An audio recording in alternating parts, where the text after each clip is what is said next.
a real estate broker. Right. I am dedicated to real estate. That's what I do for a living, right? But I have a team, and they handle everything. I don't know, you know who Brian Delgado is, right? Yes. So Brian Delgado, Revolution Mortgage. So that's my people. And so essentially what I do is I get all my realtors, deals, and I take it to them. And then I also get outside deals. And so I get paid a percentage of all of my deals. And since I have my mortgage license, I can get paid. See what I'm saying? Yeah. So that's why, there's two of us, and we're just out there just getting it. Awesome. Like everybody knows who we are. They talk to us, they like us, and we bring the deals and they get closed. So if you want to do something like that, man, I could put you down. That's cool. I've always, in this case, the broker for this, NRL, he's like, man, I'll give you a percentage. I'm like, look, get my deal approved. Yeah. That's it. I want to close it. You make money, I'll make money. But that's just how I am, right? Yeah. Man, if I could use yours, I mean, you can have all my business 100%. Again, we're here to collaborate and work together, both make money. I think I'm not a greedy person who's like, hey, what's in it for me? So what happens? So whenever and this I really hate when this happens, right? Whenever they're selling homes left and right, all over the place, mortgages are great, right? Right. As soon as the real estate market slows even a little bit, what do investors start doing? The investors that are letting people borrow money, they start auditing everything. Yep. And then everybody starts getting scared. Yeah. And then everybody stops, and then next thing that it's just like anything else, right? And I think I was saying this last time, right? I was talking to a friend of mine, right? And he's in car sales, right? He says, "Oh, car sales is slow." I was talking to another friend of mine, he's doing mortgages. "Oh, it's slow. Oh, real estate is slow. Oh, this is slow." And so, you look at all the places that supposedly are slow, and you take a look at what the problem is, and the problem is that for the last 4 years, right, you didn't need a salesperson to sell a car. 100%. You didn't need a salesperson to sell a home. You didn't need a salesperson to do anything. All you had to do was have somebody that knew how to take an application and be likable. That's it. And they were going to sell. So now, when it's time to sell again, what do the people that had no talent do? They split. Yep. What do the people that didn't know what they were doing, or they got promoted, the managers that got promoted, what are they doing? Panicking. Correct. You know what I'm saying? And so that's what's happening now. He was, that's having trouble moving product, moving anything. I tell sales professional, and that's what the problem is, and so anyways, like I said, we're restricted.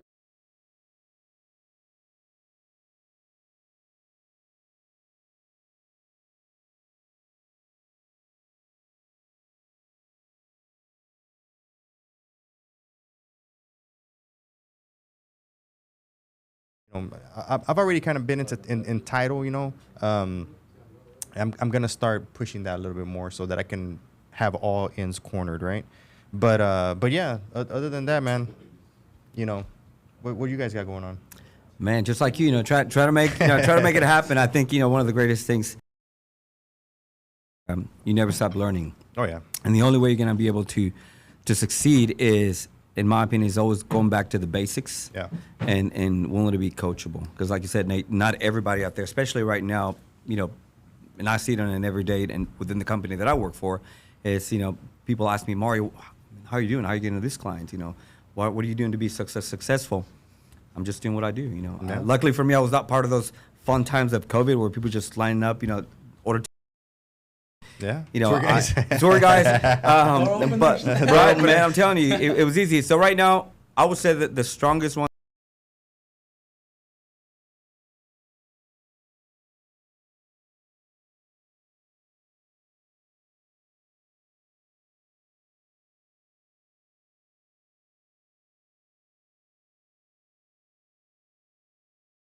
Have a car and the model changes, right?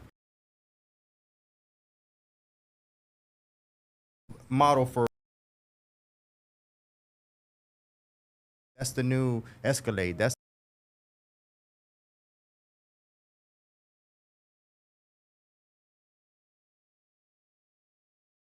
body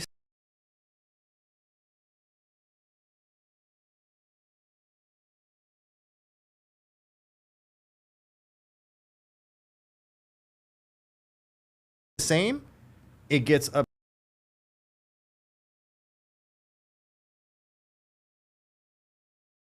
That's Correct. exactly how this business is. What was working for you for the last 4 years, if it's still working for you, it's not going to last. Start looking for the next thing, I agree. or the next thing will find you and take all your money.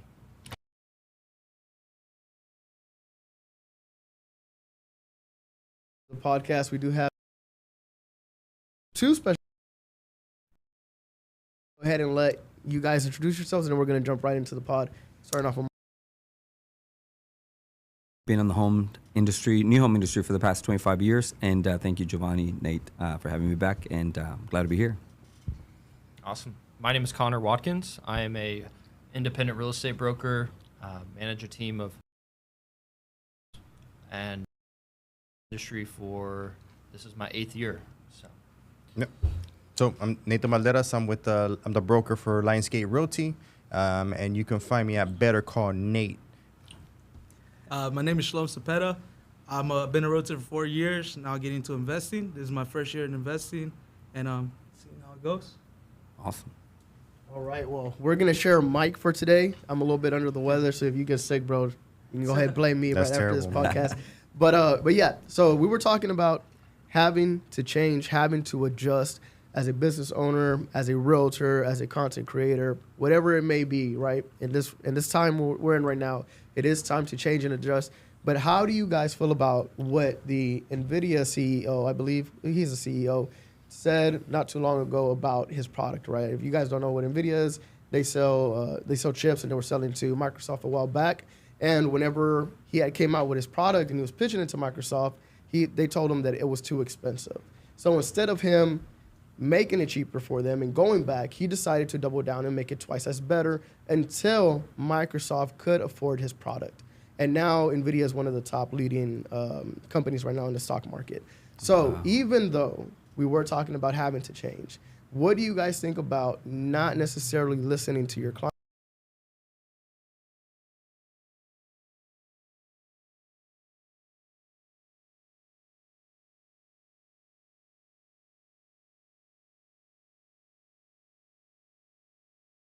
Back to the front, whenever some people don't necessarily want to look at old school style of training for sales. What do you guys think about that?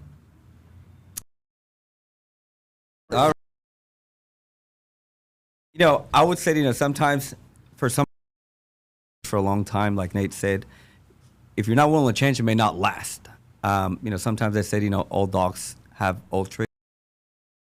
My opinion, luckily for me, I'm always looking for adapt and adjust, because I want to go with what's new, not what I know before. Because in this industry, like I always said, you will never stop learning.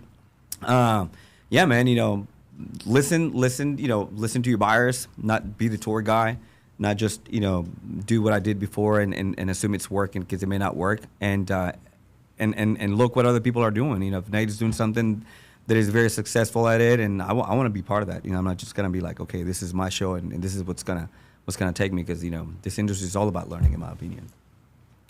absolutely. Yeah, change is inevitable. I say it to my agents all the time. Connor, try to keep the mic about a fist away. Yeah, change is inevitable. I'm sorry, excuse me. Change is inevitable, right? I tell my agents all the time that once you start to understand market cycles, and I've been doing it long enough where I've touched maybe one or two for sure, and through thick and thin, it's a roller coaster, right? This business is ever changing. Obviously, everyone has their own process. Your proven process might work today, but in 3 to 4 years, you're going to have to pivot, you're going to have to change, you're going to have to do something. If you stay very stagnant, and you might be making good money, it might be working for you, but I'm always thinking it's like kind of playing chess. You're always thinking like 7 to 10 moves ahead. Not so much like what competitors are doing, but where is the industry headed? What kind of problems can I solve in terms of, where not only myself as a broker, but my team, where can I take them here in the next 3 to 5 years? So, yeah, I agree. I mean, it's definitely a topic that's happening in the industry right now, and there's a lot a lot of changes happening. So. Yeah. That's interesting that you said that, because, you know, you're like, where can I take my team? Where can I take my realtors in the next, you know, and you know, it's tough to take anybody anywhere when you have a bunch of everything, you know. Correct. Yep. And that's what we run into a lot. And so, you know, a lot of times, you know, I get some of my young realtors, right, and they come in here and they're like, oh, you know, they're talking about talking about content, about media, about just all this new stuff, you know, funnels and stuff like that. And so they're over here sitting here trying to explain to me. I'm like, what's a funnel and what's this and what's that? And they think I'm a freaking dinosaur, right? They think I don't know what I'm talking about, right? But then when they explain it to me, they're so surprised of not only how fast I can understand and comprehend it, but also how fast I can implement it. Right. And the reason that I can do that is because, you know, I always say there's nothing new under the sun. Everything is just, like you said, it's a cycle. It's different. You know, like, you know, when I was younger, we were dealing with you know, phones. We were dealing with mailers. We were dealing with, you know, stuff like that, you know. Now we're dealing with internet. We're dealing with social media. We're dealing with all these new things, you know. I was around during the .com areas, you know, where you're just passing around your .com, you know, hey, this and this .com. You went to .com and it was everything that I had for sale, you know. And it's the same thing, you know, like I would go to some websites and it was just a bunch of information, you know. And I'll go to some websites and it would say, click here, put your name and do this, you know. That's a call to action, you know. Now we're doing that with social media. We're doing that with Instagram. We're doing with these things, you know. And so it's funny how quickly I can understand these things. And not only that, I can turn around and teach them the garbage they've been reading for the last week and paying a mentor to teach them to do. Sad, huh? Yeah. I've been in the industry just about 4 years, like I said, so I still feel like I'm fairly new. When I got in, the market was crazy. Like you said earlier, like you were just there to open doors and people loved the home, and then people that have the money were just outbidding other people. And it was a crazy time. Interest rates were super low. So when I got in, even my own broker was like, you got in at a good time because it's easy. But wait, you gotta work for it, because later on, it's not gonna be like this. Once interest rates start going back to normal and people feel like it's too high, like when it was at 5, that's normal, 5, 6, like that's what's normal. And people, now it's like what, 7, 8? And so now when it's high, people get discouraged, like, oh, high interest rate. But they don't see when the rates are high, the house is lower. It's a little bit lower price, you know. Rates get down, and then now the prices of the houses are higher. So you always got to change. Like I said, I've been in the industry just about 4 years, but my dad's been a builder for the last 30 years. He's built all around Westview, the Heights, Porter, and the Riverwalk area.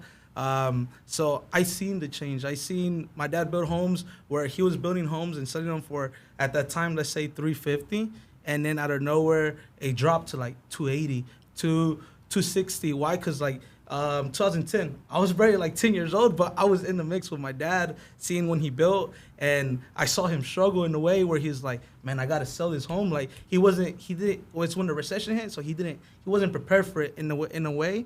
But we sold the home, and then he started a new project, but later on.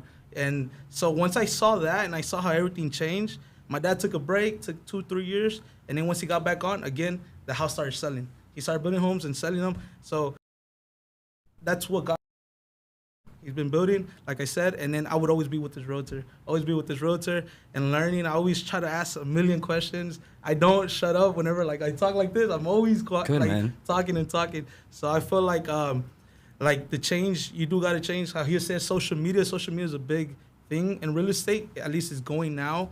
Back then, a lot of people used to use newspapers. I remember my dad's realtor, always on newspapers, always on the like local newspapers thing too. Right now, they'll work, but who really is using newspapers now? You know, It's more social media. That's how I see it. That's how I see it, you know? And so it's like social media, you're reaching people in China. You're reaching people out of the country. So you have to adapt to that new change. I know it's a bit hard. Like I said, I'm new, so I'm barely adapting to that too. I'm barely getting to that. I see bigger realtors that have lots of following, but they're doing their social media right. They're paying for it. They're paying the right people, and it's working for them. They're very successful. One of them is Elio. I talked to him through text several times, but his social media game is on point. He's the #1 realtor right now, I think in Texas. So I mean, he's doing good. It's working, you know. So that's what I think changes. Yeah. So if I'm not mistaken, he got #1 individual. Yeah, individual. Yeah. That's what I mean. And #1 individual. So what's funny is that well, he just said ran newspapers. I forgot completely about newspapers because when I got into the business, I felt like that was like newspapers. That's old school. Like there's gonna be a bunch of people and they're gonna call me. And I remember what I used to do, right? What I thought was so cutting edge and revolutionary back then was I was doing email blasts. But not the email blast that you see now. I was literally collecting thousands of people's emails and just sending an email, I wasn't even blind copying them. I was just everybody. I was just everybody gets. But that was a thing because back in the days, people that's how we used to send our memes. That's how we would send our videos. We were literally just emailing everybody, and everybody would be laughing and would respond. And I would take all those emails from all those people and I would just shoot out an email. Hey, I have this house for sale or I have this for sale, So to me, that was cutting edge, right? And that was pushing me to the next level. And I remember when I got into social media, by the way, I own a few builders' Facebook accounts because they didn't want to do it. And I did it. And then when I did it and they started being successful and then social media became a thing, then they were like, hey, I need you to give me back my face. I said, no, I don't. No. That's mine. Pay me for it and I'll sell it to you. I think Vic owns a few too. And so we were literally just buying, not buying, but we were making Facebook accounts for the builders because they didn't want nothing to do with social media. They thought it was a risk, to have something like that out there, It's the best thing. Yeah, but now it's a thing, yeah. They invite you to come. There's content days that new builders do. Like, Wednesday at this time, content, realtors come. So I feel like that's a new change. Yeah. That's a new change. Let me grab the mic from you real quick. All right, John. So, Nate, you and, of course, Watkins, as brokers here, how can you guys, or how would you guys guide your realtors who are looking to change in this market, or they have a path forward, but they can't it hasn't grasped just yet, right? They're spinning their tires, let's say, right before it catches, and then they take off. How would you guide a realtor, or how would a realtor know that, hey, you know what, I'm on the right path, it just hasn't hit yet? Going back to what Nvidia said, right? They just continue to double down on how good their product was until Microsoft could afford to buy them, and now they're one of the biggest companies. So how could you guide a newer realtor or even an older realtor who's looking to adjust to this market and they're trying something new that they haven't done in the past and they know that they're on the right path, but it just hasn't clicked? That's a great question. What I've seen is, and you're sort of speaking for, I guess, the hybrid agent, right? And I use that term because there's a lot of agents that I either recruit from other brokerages or even in my current team, they try to shift their focus. They try to get into something, whether it's shiny object syndrome or they say, hey, I don't want to do apartments anymore. I want to do new construction homes. There's a learning curve with everything, right? Some people, there's a misconception. You get paid quicker doing other things. Honestly, it's about the same no matter what you do if you think about the process and the timeline of working a client, regardless of what you're doing.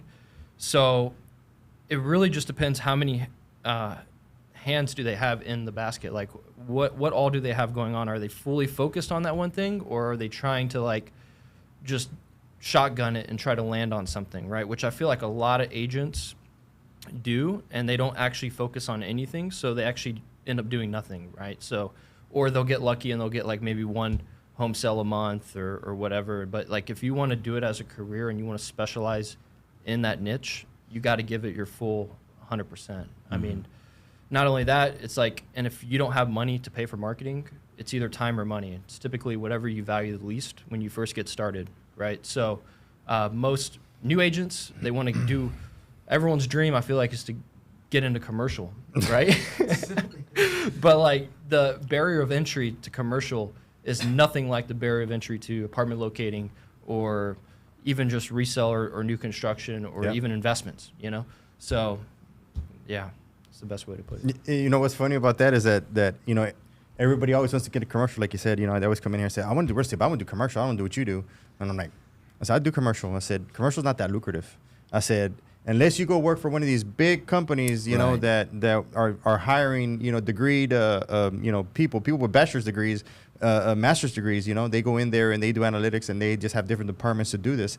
Commercial's not lucrative. What are you gonna do? You're gonna go pick up a strip center? Who owns those strip centers? Mm-hmm. People that didn't take care of it because they don't know how to run a business, And so yeah, it's not that lucrative. Commercial's not lucrative. it kind of. I get it. You know, people come in here, they see the dream, they see people doing things. You know, even with people that want to get like multi-million-dollar listings, right? They're like, oh, I want to do luxury listings, right? You don't. You just got into this business and you struggle to pay your MLS, and you want to get a luxury listing. Do you know what it takes to get a luxury listing? Mm-hmm. You know how much it costs to take photographs for luxury listings? Do you know how much it costs to do any kind of, you know, a lot of these luxury homes, a lot of the people that sell them, they want print media. You know? 100%. What's print media? Oh, there we go. You want to do luxury listings. You don't know what print media is, you know? I mean, it's tough to get into that. It's a workup, you know? And if you're not willing to do the work or the grunt work, right? I think it's what Vic calls it, the grunt work. If you're not willing to do the grunt work, you're never going to get there. Now, get this. I've had some realtors that come in here, come from affluent families, and their father gives them, you know, a friend, or because, of course, right, it's always a favor. Oh, you know, I'm going to hook up my friend's son with a listing, right?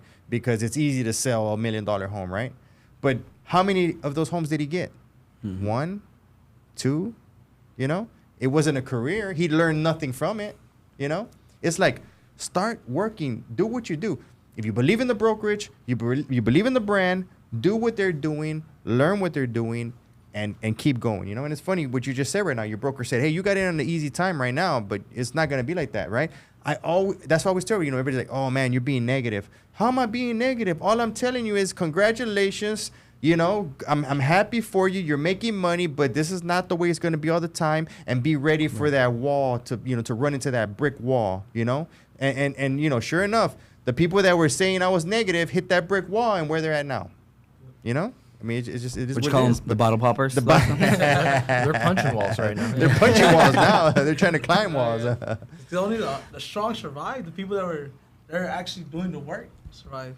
Yeah. Not just opening the doors. They're actually hustling. Yeah. Trying to make means met. Like I forgot the word. My Don't start rapping, bro. Don't start rapping. Come on, man.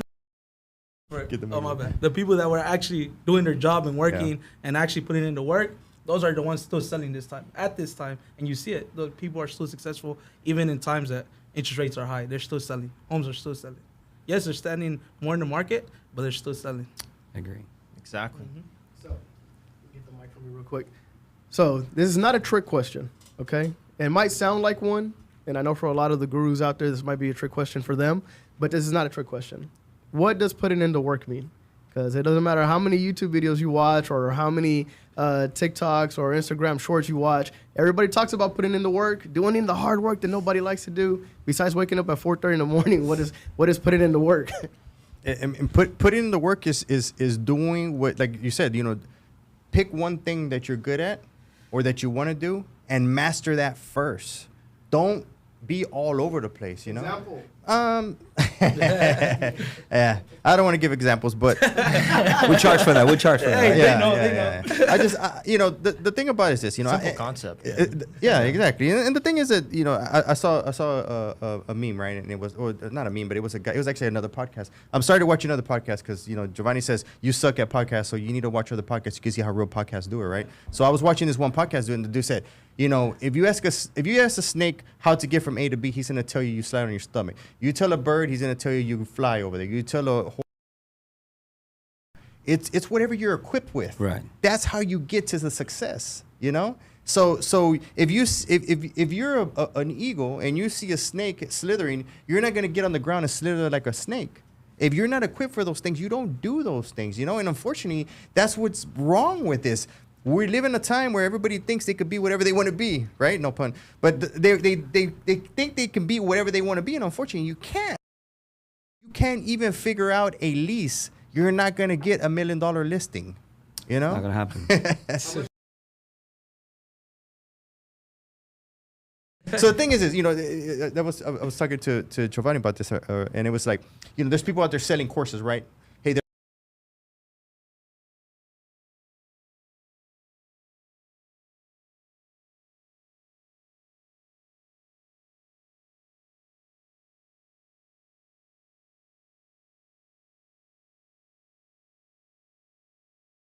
and over and over instead of sitting down and wasting their time with your butt. Right. All they're doing is selling you a dream. They're making $1 million off.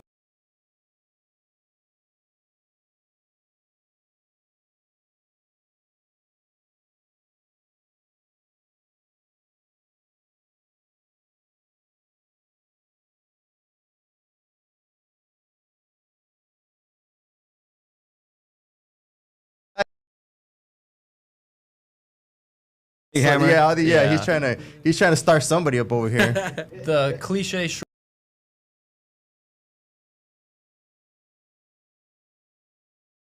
and I agree totally with Nate, is just stick to one thing and master it first. Then you can look at creating these other vehicles. And once you make a little bit of money, whatever that is to you and your perspective, then it's like, okay, now I'm ready to, what am I going to do next? I'm not going to continue this, right? Whatever I'm doing, is it going to lead to my end result in my career in the next, 10 to 20 years, right? Most likely not when you get started, right? But at least master that and then build off of it. You can create verticals. Like I heard what you do in your business, you're making money all around, right? And a lot of successful people do that. But when you're just starting out, you really just got to soak in as much knowledge and expertise.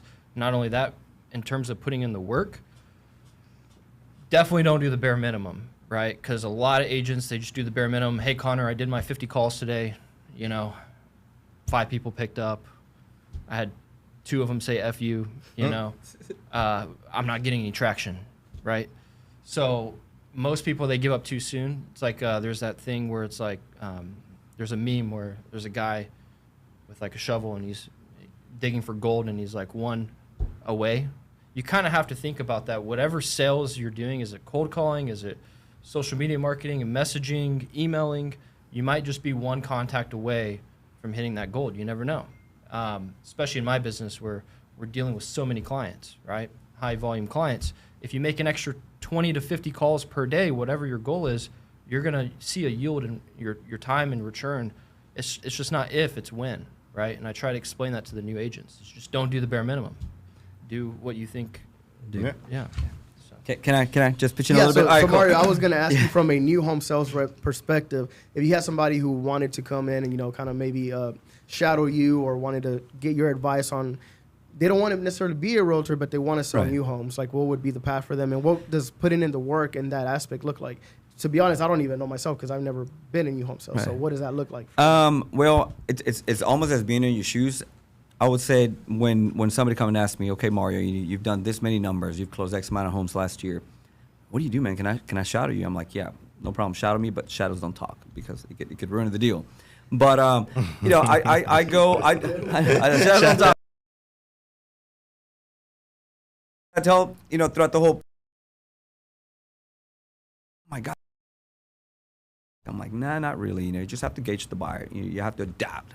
What I do tell all of my coworkers and people that I've known through my career, because they think that apparently we're rich at one point, right? But it's called hard work, in my opinion. It's not being lucky. Lucky doesn't exist.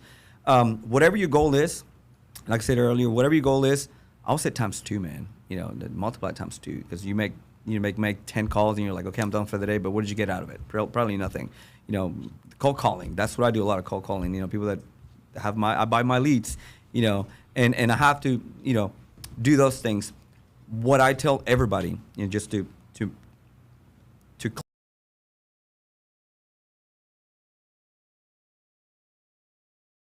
and you have to do uncomfortable things to be successful. Get out of the comfort zone, hoping for something to land. But you have to do uncomfortable things to be successful. Mm-hmm. But it's in reality, if you don't do those things, it's more uncomfortable being broke. So you choose either or. Yeah. I've been broke.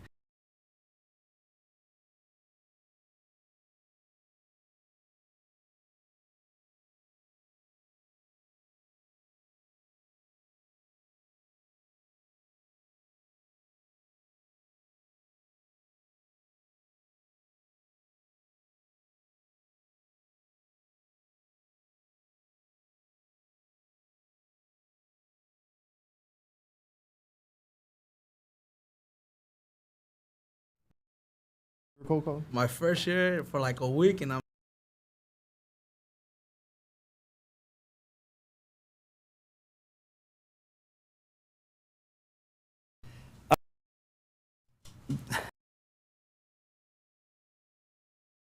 being confident, because the first 3 seconds is going to be a no. Yeah. And you have to be ready for that no. Answer that objection.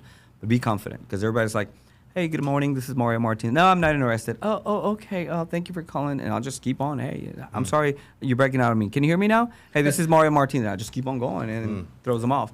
But yeah, you have to be confident, man, because right now people don't know what a Rolodex is and what cold calling is.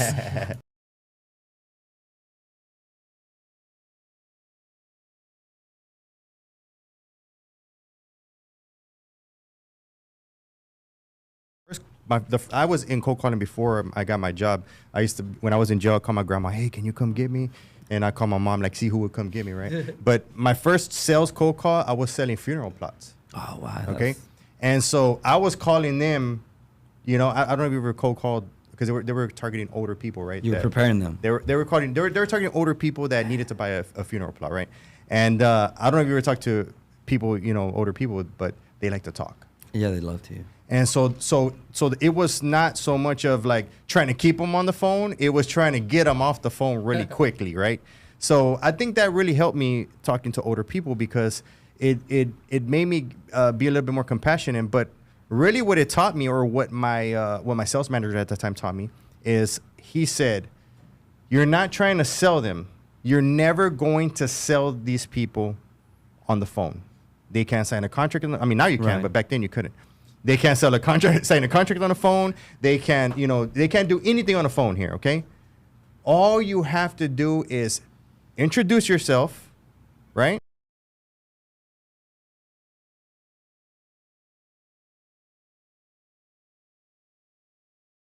No different one when you told me that, because at first I used to be like that too, right? I'll make phone calls and I'm trying to call and talk, and they're hanging, not hanging up on me. They were talking to me actually, or trying to figure out who I was. They were just asking me like a million questions, right? And the thing is,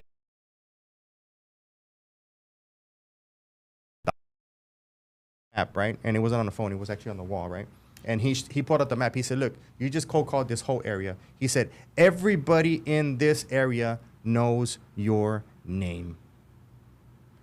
All you got to do now is go to the people that you felt showed any kind of interest or had any kind of questions, and go knock on their door and tell them who you are, and they're going to remember you. And sure enough, Yep. I go to their house, knock on the door, say, hey, I was talking to you on the phone. You're, oh, yeah, that was you, and once again, it was just trying to get out of a 5-hour conversation with an old person, you know? But the sales, after we talked about absolutely nothing, after they knew my name and we talked about absolutely nothing that had to do with funeral plots, when I got to business, it was easy to go into the sale, because Relationships. Yeah. Yes, You know, the exactly. biggest takeaway from patience, Yeah, you definitely. know?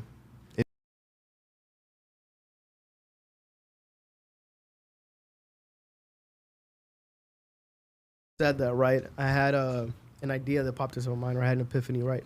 Everybody's talking about how big of a part AI is going to play in the next 5 years, just in general, in business in general, whether it be dropping emails, calling somebody, handling IT support, whatever it may be, right? Even creating videos.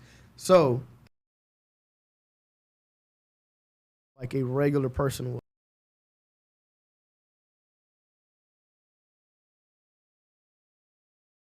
The best time, sooner than later, would be you out there.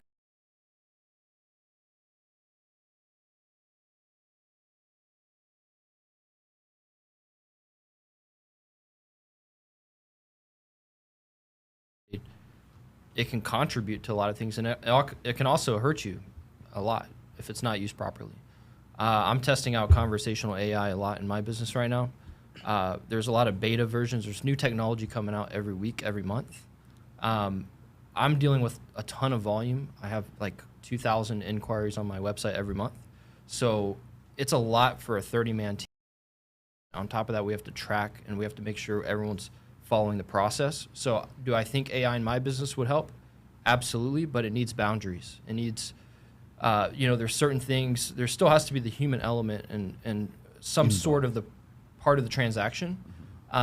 You also have to think about fair housing. You have to think about steering. You have to think about discrimination. You have to think about a lot of stuff that you start to give up control when you outsource all this and you delegate to technologies. So I'm looking at it as like, yes, it's a tool, but it can also hurt your business if it's not used properly. So I'll slowly test it some more, transition. Maybe we'll see what happens the next 1 to 2 years, but I could definitely see it helping my business at least.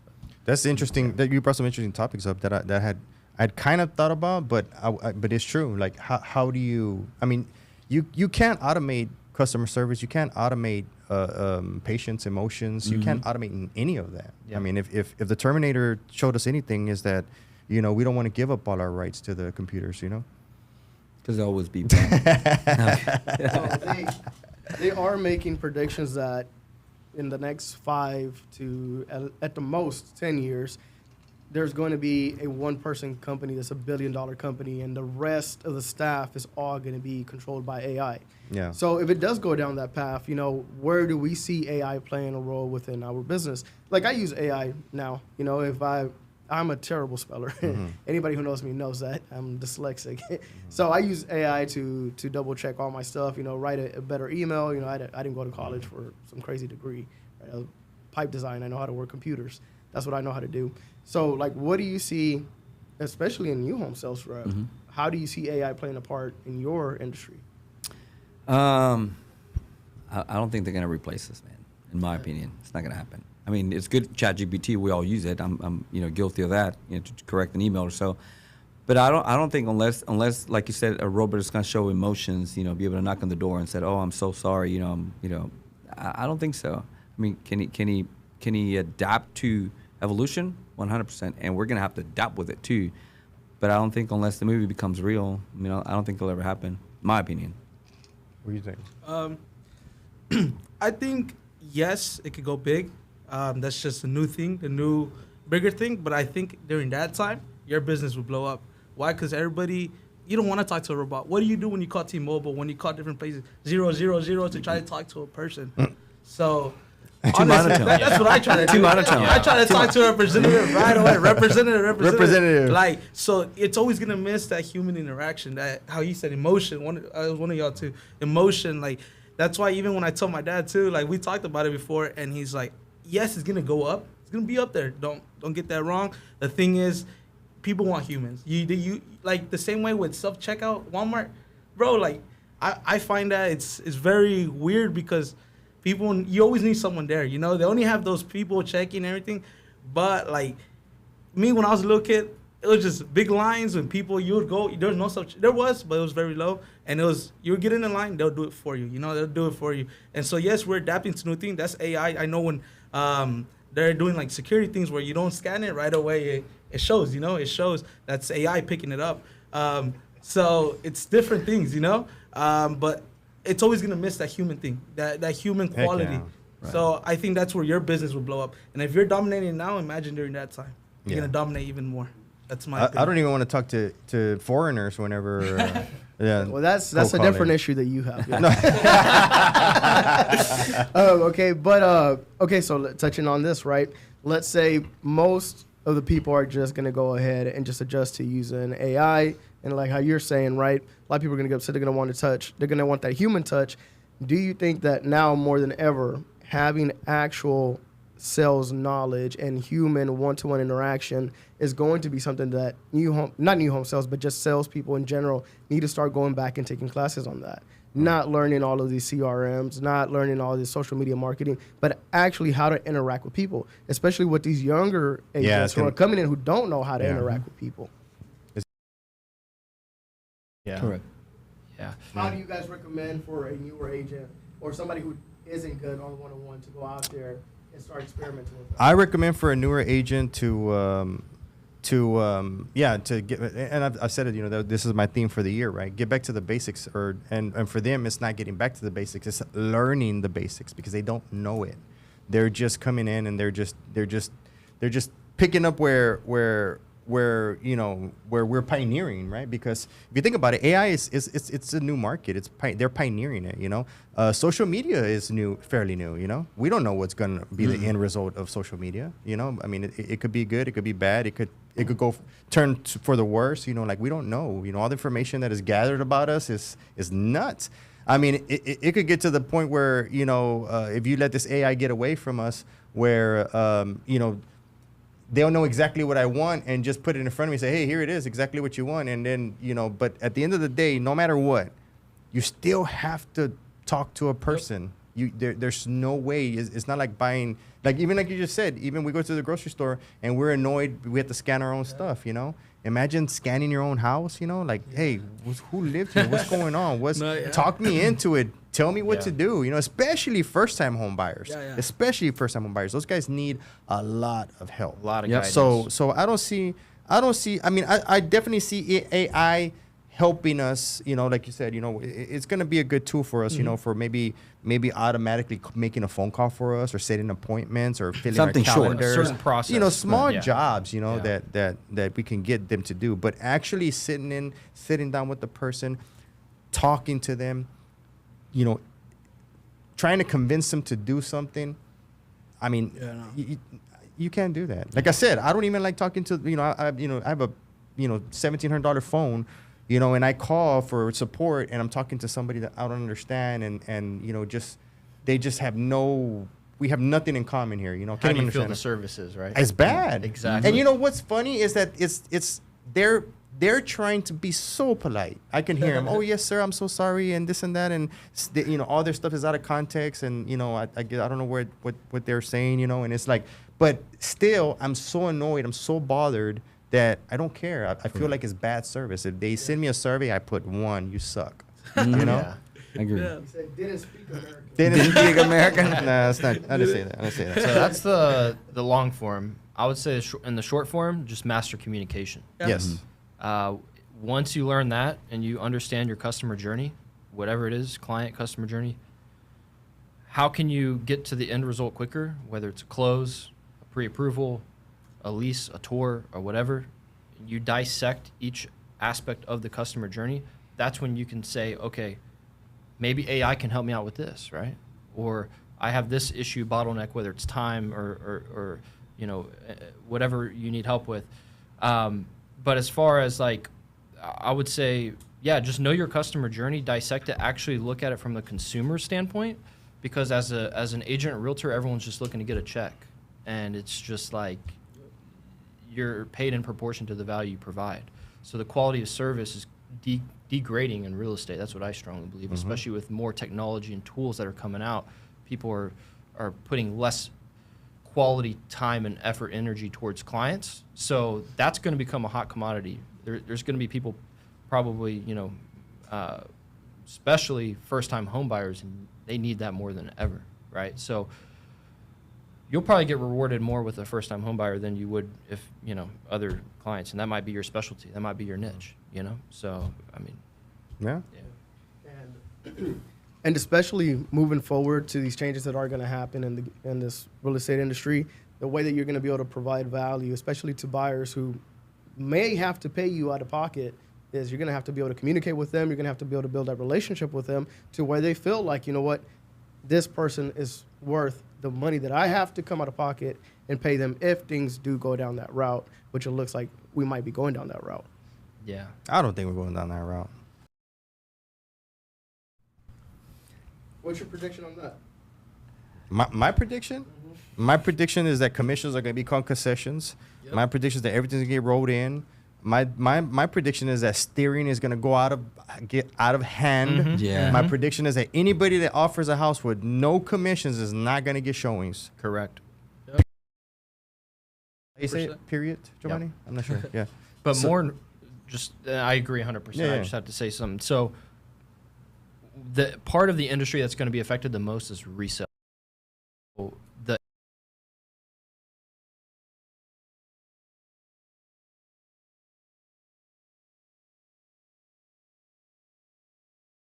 it's all about disclosure, right? So just because they get rid of the, you know, percentages or commissions on the MLS, disclosing, hey John, motivated seller, I got a buyer right in front of me, loves your house. What are we gonna do about my commission? You want to sell the house or not? You know, a lot of it's gonna be handled in negotiation. There's probably gonna be separate forms. I was expecting there to be rolling out, you know, They've probably forms. pulled a lot of check forms. Yeah. You can't find them right now. So I know they're editing, yeah, right? they're editing a few Yeah. forms. Yeah. So that's gonna be interesting. But yeah, that is true what you're saying. I really, I guess we're not gonna be affected because we are. I mean, yeah. already operates with ethics and already does what they're supposed to do, is not going to suffer. It's all the people, walking around talking about, I do free, I'll help you out for free, or I'll do, all the people that are listing they're getting listings for 6% and only paying other realtors 1%, all the realtors are doing all this unethical stuff. Those are the only ones that are going to hurt. And you know what? Good. Get them out. Get them gone. And let professionals take control from here, back and take control of it and do exactly what we do, But what's working? What's happening on the builder side for that? Is that going to change over there? Anything? Or are they even talking about any of that? No, they're not. Just focusing on building homes, buying some new land and just conquer the world. That's what's happening. No, but it's funny. But I have been talking about Vic about going back into new home sales, right? Or not working for somebody. We can partner together, man. Like actually opening up a builder, And the reason is because, like you said, resale is going to take a bath. Mm-hmm. Yep. I mean, you already have Right now. people that want to sell it themselves, and they're finding these listing agents that will list at 1%, and so the thing is that the builders know better, and they know what they're doing, and they're gonna just sit back and just clean up house, because all the realtors are gonna take their buyers to new homes so that they can get their commissions, because they're not gonna feel bad about going there and getting, having to talk about their commissions. It's funny you say this. Right now, as we speak, there's quite a bit of builders that have dropped their commissions for realtors. I'm not going to mention because of this. So they're going to take their KB.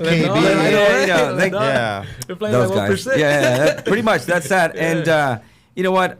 People get great in this industry, but it's not about dropping, the commissions, because you guys, we are bringing the clients to them. But yeah, they're making changes. Right now the company that I'm with, which is may I say it, History Maker Homes, they're not making any changes yet.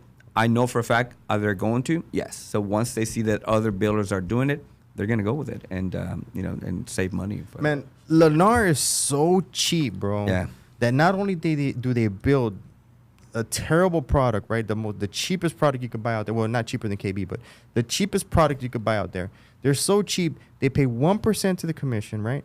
Then whenever they give you your commissions, they email it to you so you could print it. I just had one last week. They email you your check, and you have to print it out and you have to take a picture of it with the mobile, because Bank of America is like, I'm not taking this. No Yeah. way. Yes, you have to. I had to go to FedEx office, bro. Yeah, that's terrible, dude. That's terrible. I'm like, what's wrong with these people? Those guys are out of line, bro. I don't know. Their process, everything. Yeah, everything. Everything's There's some brokerages I see that, man. Their process is just out of whack, man. I don't know, man. It's just there's enough money out here for Oh, everybody. there's plenty. There's enough money out here Sunshine for everybody.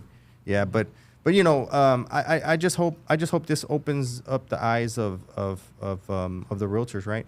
And I've talked about this before. Fortunately, all the real estate agents come in here, instead of looking towards the market itself, right? Like who sits on the hard governing body, who sits on the TREC governing body. Who's looking at these things, right? Instead of looking at these things, you know what they were all fantasized with, or not fantasized, but amused with, TikTok and social media, Instagram, with the realtors that were on there. They're like, oh my God, this guy is awesome, right? And while you were here glorifying these realtors that were making this money and doing these videos, right? They dropped the ball. They dropped the ball at NAR, TAR, HAR, everybody. Seriously, find a real estate agent and ask a realtor. How many years? 3 years? 3 years. Name somebody. HAR board. One person. You don't know nobody? Nobody. Not one person? Yeah. What about TREC? Who sits on TREC? Name one of our attorneys. I've never looked into that is my point. That is my point. My point is that nobody looks at who's making these laws for us. Nobody sees who's doing this. And I've been, I think I said that last week, right? I was saying that I've only been doing content for less than a year, right?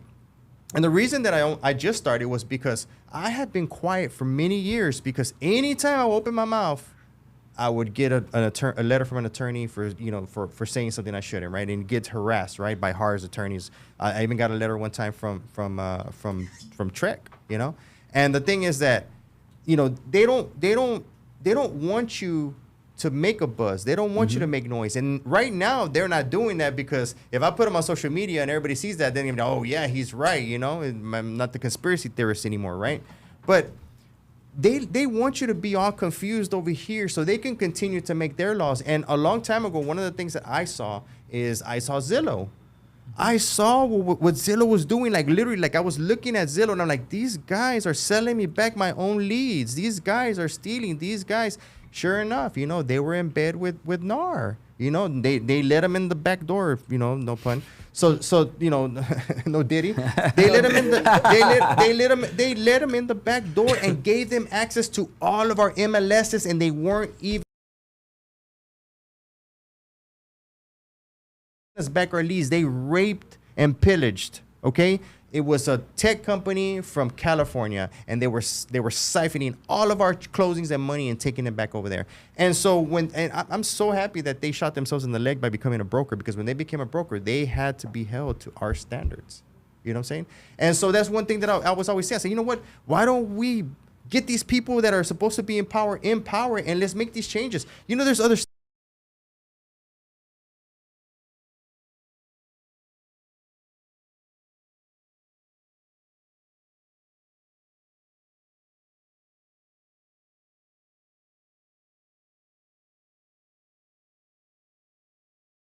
Zillow made their money without standards. Yes. And now all of a sudden they want to do things right. Yes.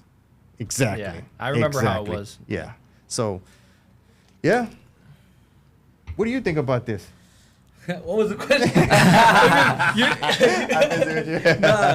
Like, what was, it's because... No, it was before you got into real estate. It was Zillow. Okay. Oh, Zillow. All I know about Zillow, man, they were giving people outrageous numbers for their houses. And then they would say, like, oh, we'll buy it from you at that price. And then they ended up losing a lot of money when they'll resell it back to that same people, because they know it wasn't worth that price. That's all I... And they right now they sell leads. Yeah. And they charge you like 30-40% or something like that, right? And so what happens is, a lot of people don't know this, but there's a clause in there. It says that that's their client, I think, for like 3 years. So that means that if they find out you sell that person again or sell that home again, you have to pay them a commission if they find out. And a lot of people don't know that. A lot.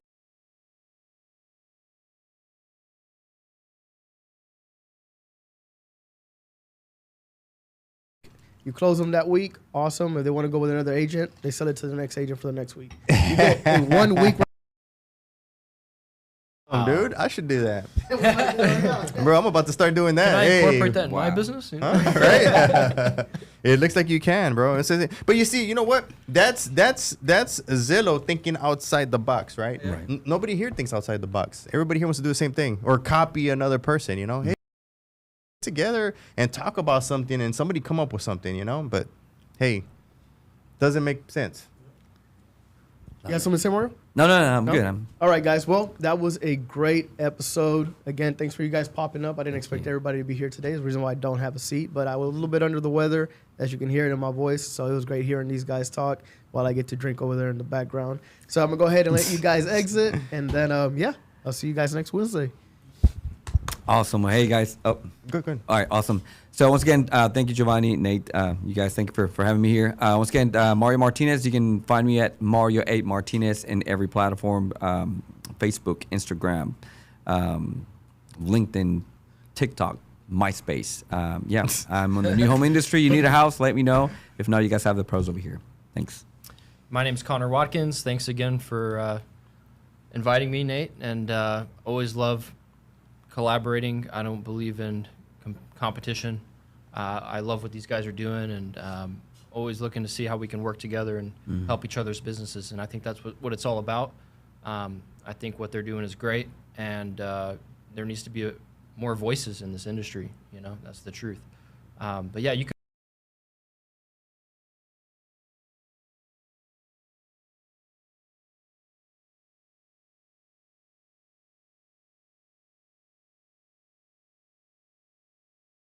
No, thanks for coming. So, you can find me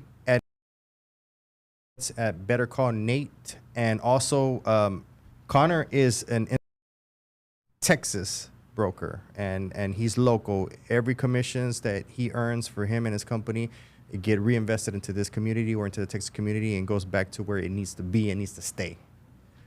And go ahead, sorry. Yeah. I just want to say thank you for the invitation on the podcast, my first podcast. I had a good time talking to all of y'all. Very successful, you know. Y'all look like y'all been killing it in this industry. And I appreciate the invite. And if y'all want to follow me on Instagram, it's Shalom Cepeda or Shalom the Realtor on all. All right, guys. Again, Wednesday at 7 here in the Houston area. Catch us next week. Until next time.